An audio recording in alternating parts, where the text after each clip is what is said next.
মানুষের জীবনে মেন্টাল গ্রোথের জন্য আপনার কিছু বন্ধু থাকতে হবে, খুবই ঘনিষ্ঠ বন্ধু, যাদের কাছে আপনার সুখ দুঃখ আপনি শেয়ার করতে পারবেন।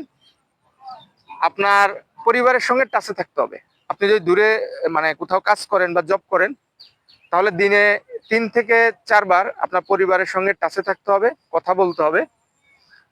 আপনি যেখানে জব করেন সেই কলিগদের সঙ্গে ভালো সম্পর্ক রাখতে হবে, বিশেষ করে 2-4টা কলিগের সঙ্গে খুবই ভালো সম্পর্ক রাখতে হবে, যেন কাজের ক্ষেত্রে আপনি ভুল করলে আপনাকে তারা সাপোর্ট করতে পারে। আপনাকে প্রচুর পরিমাণে কাজ করতে হবে।